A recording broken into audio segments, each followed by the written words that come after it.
तिसरा शब्द आहे RES, येस आहे. येसचा अर्थ आहे शेअरिंग. तुम्हाला सांगू का मी? Sharing, sharing. रिझल्ट आला. चांगला रिझल्ट आला. ऑफकोर्स शेअरिंग करायला छान वाटायला लागतं. सगळेजणच करतात.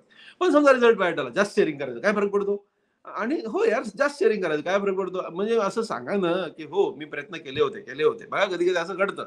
मग नाही म्हणतात ना, "अरे एवढंच वाचलं नाही, तेच एक्झाममध्ये आलं." होऊ शकतं यार असं काय म्हणजे असं काहीच नाही तुम्हाला म्हणजे फक्त तुम्हीच एक्झाम देता असं नाही. मी अशा किती एक्झाम दिल्या तुम्हाला काय सांगावं. म्हणजे everybody has to go through the examinations त्यामुळे ना काय करायचं, की सगळ्यात महत्त्वाचं शेअरिंग आपल्या आई करायचं. प्रामाणिकपणे सांगायचं. काय हरकत नाही. हे बघा, असं सांगा, की "मी हे अभ्यास केला होता, केला होता. मला जमलं नाही." हा हा एक प्रामाणिकपणे. दुसरा विषय आहे की माझं खरंच चुकलंय. मला पण थोडीसा अभ्यास करण्यामध्ये हे गोष्टी चुकल्यात. मी एवढा अभ्यास नाही केलाय.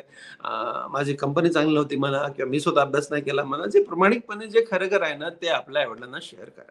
तुम्हाला मी सांगतो बघा, मी पण एक वडील आहे. ओके, मी एक पालक आहे. जर लेकरांनी प्रामाणिकपणे ॲडमिट केलं ना, आई-वडील ऐकतात रे.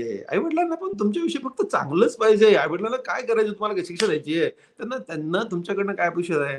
ते just expect you to be a biggest person in the world हे त्यांचं अपेक्षा असते. त्याच्यामुळं तुम्हाला सांगतो सगळं जग जरी तुमच्या विरोधात गेलं, सगळं जग तरी तुमच्या आई तुमच्या पाठीमागे भिंतीसारखे उभा टाकतील हे मी तुम्हाला लिहून देतो. फक्त त्यांना प्रामाणिकपणे सांगा, शेअर करा. शेअरिंगमुळे काय होतं, की आपल्या मनातलं आपण म्हणतो ना, खूप टेन्शन आलं होतं, पण बस माझ्या आईशी बोललो आणि मला खूप छान वाटायला लागलं. तर धिस इज व्हॉट इज छान वाटायला लागलं, तर ह्याला बॉन्ड असं म्हणतात. हा बॉन्ड आहे आणि ह्या बॉन्डवाल्या माणसाला आपण जेव्हा शेअर करतो ना, तर समजून घ्या, की बस तुम्ही जिंकलात यार. तुमचं एवढंच टेन्शन कमी होऊन जातं. बस थोडा वेळ गेला, की बस ते विरघळून जातं. त्याला फार विचार करायची गरज नाही. पण शेअर करा. बहिणीला शेअर करा, भावाला शेअर करा, एखाद्या मित्राला शेअर करा. पण शेअर इट अप. ओके आणि सगळ्यात महत्त्वाचं शेअरिंग मी पुन्हा एकदा सांगेल, the best people are the parents. त्यांना सगळ्यात महत्त्वाचं तुम्ही शेअर करा आणि तेच तुमचं ऐकतील. बाकी जग मी पुन्हा म्हणालो, सगळं जग तुमच्या विरोधात गेलं तर तुमचं ते ऐकतील, तुमच्या पाठीमध्ये उभं राहतील.